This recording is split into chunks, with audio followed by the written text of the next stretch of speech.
Hello दोस्तों, आज हम बात करने वाले हैं एक और इम्पोर्टेंट टॉपिक पर। जो तलवारों को जो शौकीन है, तलवार रखने के शौकीन है, उनके लिए ये बहुत ही महत्वपूर्ण विषय है। क्योंकि देखो, कई व्यूवर्स के कमेंट आए थे कि तलवार की हाइट कितनी होनी चाहिए, यानी कि तलवार की लंबाई जो है वो कितनी होनी चाहिए, और तलवार का वजन कितना होना चाहिए। सबसे इम्पोर्टेंट जो टॉपिक है, इसी में काफ़ी लोग कंफ्यूज रहते हैं कि तलवार का जो वज़न है वो वज़न कितना होना चाहिए, वेट कितना होना चाहिए, और उसकी लंबाई कितनी होनी चाहिए। तो देखिए, सबसे पहले हम बात करते हैं जो जितने भी बाहर से जितने भी आक्रमणकारी आए, अलेक्जेंडर द ग्रेट जिसको कहा जाता है, सिकंदर, और इसके अलावा जितने भी मुग़ल बाहर से आए थे भारत पर आक्रमण करने के लिए, जितने भी बाबर और उनके जो वंश में जितने भी उनके जो बादशाह वगैरह जितने भी हुए हैं, जैसे कि हुमायूं हुए, अकबर है और शाहजहां, और जितने भी इनका जो वंश है, वो जितने भी जो लोग थे, वो उनके पास जितनी भी तलवारें होती थी वो काफ़ी हल्के शस्त्र होते थे।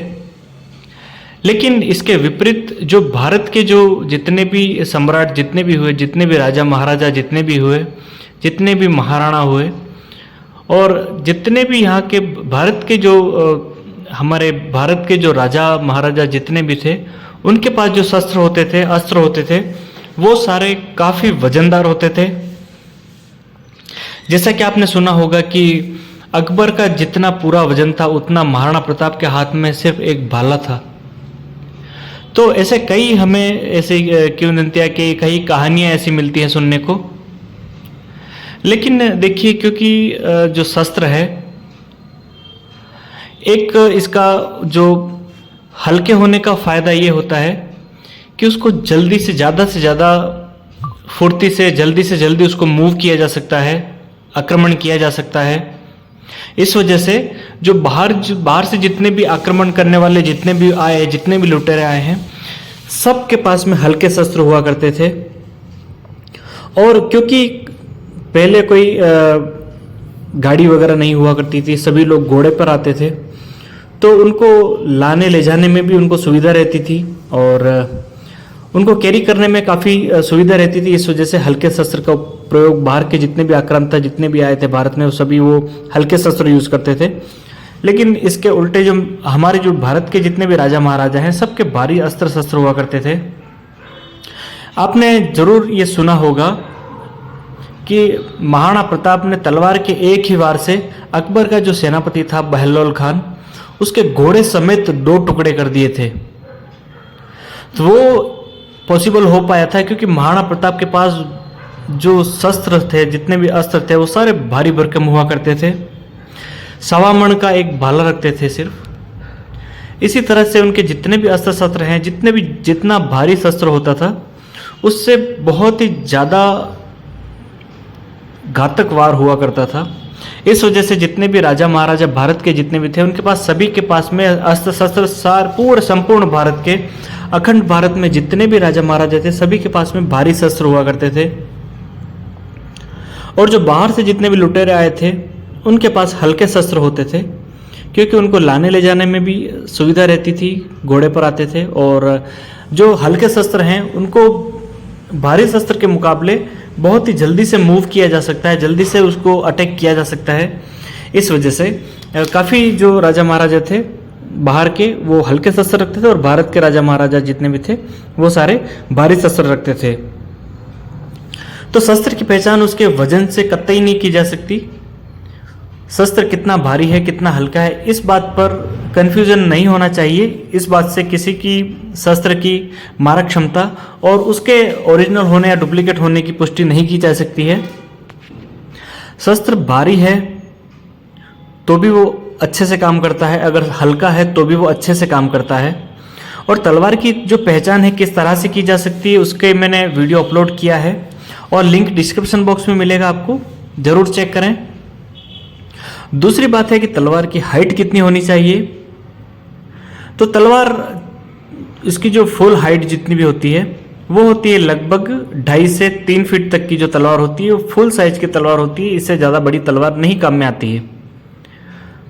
जितने भी लोग ये जो झटका करने के लिए या फिर शौक से या शौकियाना तौर पर जितने भी तलवार वगैरह रखते हैं लोग, उनकी जो फुल साइज जो होती है वो 3 फीट से ज़्यादा की कोई भी तलवार नहीं होती काम में आती। लेकिन देखिए जो आप देख रहे हैं ये जो छोटी कटार है ये भी उतना ही घातक वार कर सकती है जितना कि एक बड़ी तलवार करती है। जितने भी राजा महाराजा होते थे उनके पास में तलवार के अलावा कटार जरूर हुआ करती थी। ये देखिए आप ये देख रहे हैं ये कटार है। कटारों के कई प्रकार होते हैं और उन पर भी मैं सेपरेट वीडियो अपलोड करूंगा कटार के साथ में। और मेरे पास पुरानी कटार भी है उसको रेस्टोरेशन के लिए भी और आपको दिखाने के लिए भी कि कितनी तरह की कटारें होती हैं, उनके लिए मैं अलग से वीडियो अपलोड करूंगा। तो इसीलिए वजन में इसमें बिल्कुल भी कभी कंफ्यूज नहीं होना चाहिए कि कौन सी तलवार ज़्यादा अच्छी होगी, वजनदार या जो हल्के वजन वाली होगी। इन दोनों में से कौन सी ज़्यादा अच्छी होगी, इस बात पर बिल्कुल भी कंफ्यूजन क्रिएट नहीं होना चाहिए। और रही बात इसकी लंबाई की, तो लंबाई के बारे में भी मैंने आपको बता दिया है कि चाहे अगर छोटी तलवार भी होगी चाहे बड़ी तलवार होगी, दोनों ही तलवारें दोनों ही स्थिति में पावरफुल होती हैं, बहुत ही घातक वार कर सकती हैं। इसके अलावा खांडा का जो वजन होता है, खांडे का वजन थोड़ा ज़्यादा भारी होता है और उसका वजह क्या है भारी होने की, उसका भी मैं सेपरेट वीडियो बना के अपलोड करूँगा। लेकिन अभी हम बात कर रहे हैं सिर्फ इसके वजन और इसकी जो लंबाई के बारे में। तो उम्मीद करता हूँ ये जो मैंने जानकारी दी है आपको जरूर समझ में आई होगी और जरूर आपके लिए हेल्पफुल साबित होगी। अगर आप कंफ्यूज हैं कि आपको भारी तलवार खरीदनी चाहिए या हल्की तलवार खरीदनी चाहिए, ज़्यादा छोटी तलवार खरीदनी चाहिए, ज़्यादा लंबी तलवार खरीदनी चाहिए, उम्मीद करता हूँ इस वीडियो से आपका जो कन्फ्यूजन है वो बिल्कुल क्लियर हो चुका होगा। और जब भी आप तलवार खरीदते हैं तो आपको इस बार कि भारी तलवार खरीदें या हल्की तलवार खरीदें, तो इस वीडियो से आपके सारे कन्फ्यूजन क्लियर हो चुके होंगे। और भी अगर आप कुछ पूछना चाहें तो जरूर कमेंट करें, मैं आपको जरूर उसका रिप्लाई करूंगा और जल्दी से जल्दी आपकी जो बताए गए टॉपिक पर भी मैं वीडियो अपलोड करने की जल्दी से कोशिश करूंगा।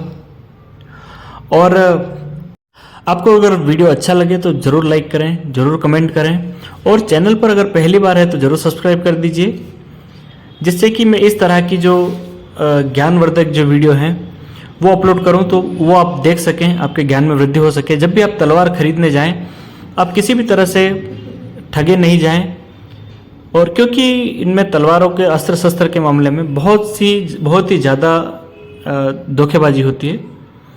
तो इस जो तरीका है मैं आपको बताता हूँ, इससे आपको इसकी जो पहचान होगी अच्छे से और आप ठगे नहीं जाएंगे।